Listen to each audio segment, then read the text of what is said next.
Hey, what's up guys, new video here and welcome to the best settings for the Call of Duty Warzone. A lot of people have been asking for the best settings for quite a time now. If you're wanting to dominate in your games, then you're going to need the best settings that give you amazing visibility of enemies while keeping your FPS nice and high. And I've honestly spent a lot of time fine-tuning everything to give me the best in-game advantage possible before I even hop into a match. So if you want to get better at Warzone and aren't 100% sure on how to set yourself up, make sure to follow this video, and please don't forget, like and subscribe to the channel and comment down below.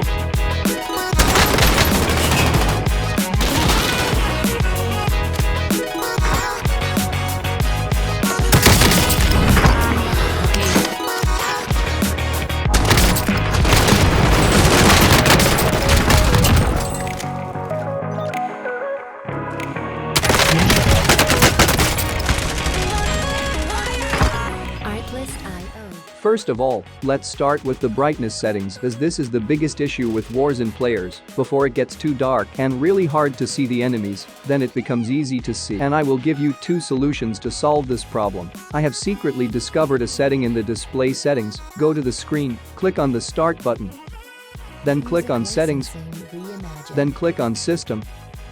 Go to display, make sure that the night mode is turned off. This is the first solution, and then the second solution is to set the filters from the nvidia experience. You will make the screen more clear and colorful and easy to see everything in the game. I put a link in the description to download it. Let's click on nvidia experience and make sure you have an account to log in, and you are here on the home page. Click on settings. You want that, make sure that the in-game overlay is enabled, and then that will enable you once you're in game. Let's jump inside the game. You can hold Alt and press Z and you'll be greeted with this screen, which is what you can use to do gamma play recordings with shadow play, and you can do highlights also. You can do screenshots. The thing that we're focused on is this game filter feature up here. So if we click this, you'll be met with this display piece on the side. What you want to do here is select one of these three styles and you can begin adding filters.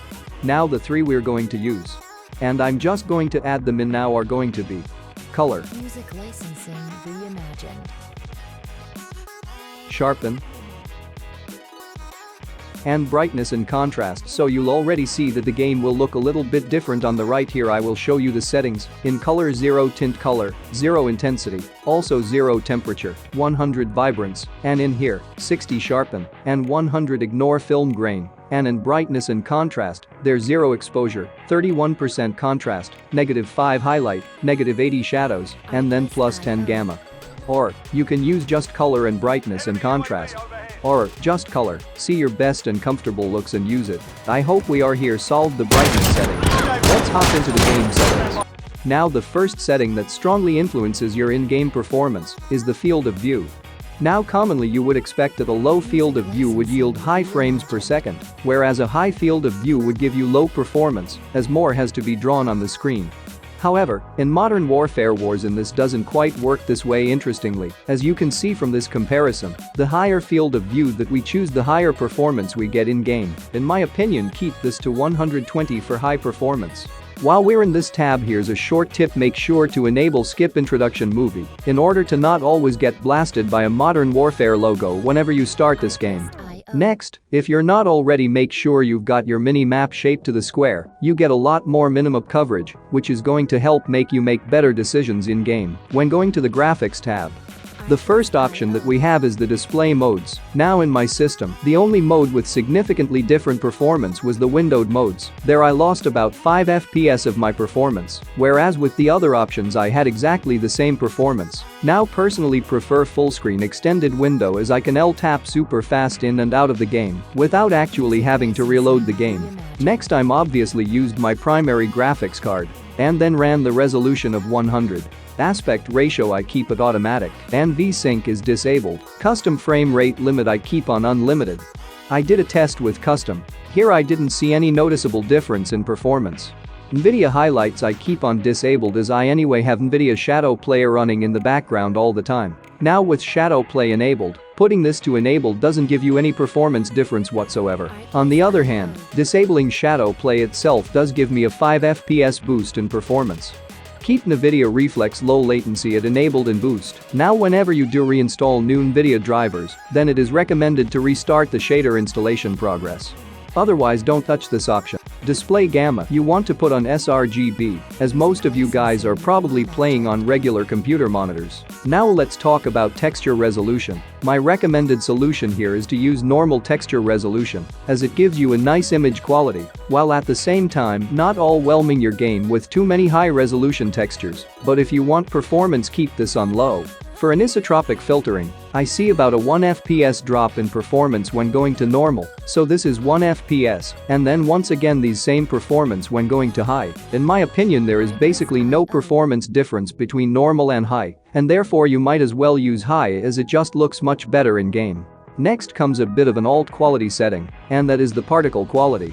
And basically what it does is it's kind of this resolution of particles flying about on your screen. Now from this comparison, you basically aren't able to discern much of a difference in the fire.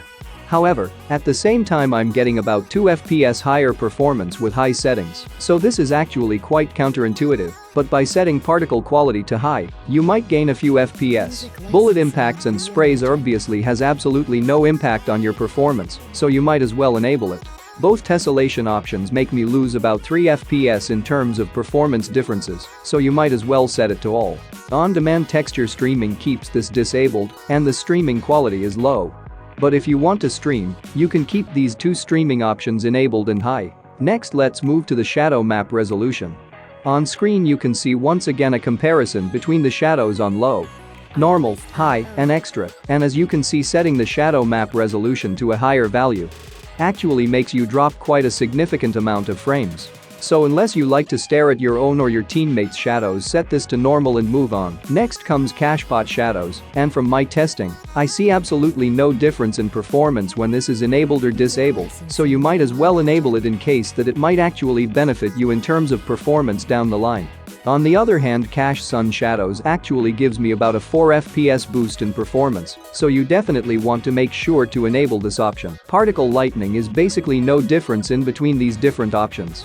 I've tried this with many different grenades, and they all seem to look exactly the same performance. Since there is absolutely no difference, you might as well stick to low, and make sure to disable this option. Next, ambient occlusion. When looking at the performance numbers, I found about an 8 FPS drop in performance with the first option, a 1 FPS difference with the second, and finally, when going to both I lose 9 FPS. So in my opinion absolutely sad is to disabled. Enabling screen space reflections make me lose about 2 FPS. When going to normal or high I lose about 5 FPS. Since this is kind of a useless option that just uses performance, I mean how often do you look into a puddle of water to see your enemies? I like to keep this simply at low. Next, anti-aliasing. In my opinion there isn't much of a difference between SMAA and film SMAA, so you might as well just use SMAA 2 times. Or if you don't care much about anti-aliasing, of course, simply disabling this option gives you the highest possible performance in game. However, me personally, I would like to have high performance in my game. Next there is the option to enable depth of field, and I would highly recommend you to disable this option, as my testing revealed about an 8 FPS performance decrease of an enabling field of depth. Additionally, your gun will also become a pixelated mess, so there is really not much of a point to enable this option. Filmic strength you want to set to 1, and motion blur should always be disabled. Finally, I don't really see much of a difference in film grain, as I like to have the clearest possible picture. I like to set this to 0. And there you guys have it. That is my ultimate guide to improving FPS with inside of Call of Duty Warzone. If you guys have enjoyed this video and I'm happy with the results, please do leave a like on the video, that helps me out tremendously. And if you guys do enjoy this sort of content, please do consider pressing that subscription button alongside the bell notification to be notified instantly and whenever a video goes live on the channel. Thank you very much for taking the time to watch this video, and I'll see you soon.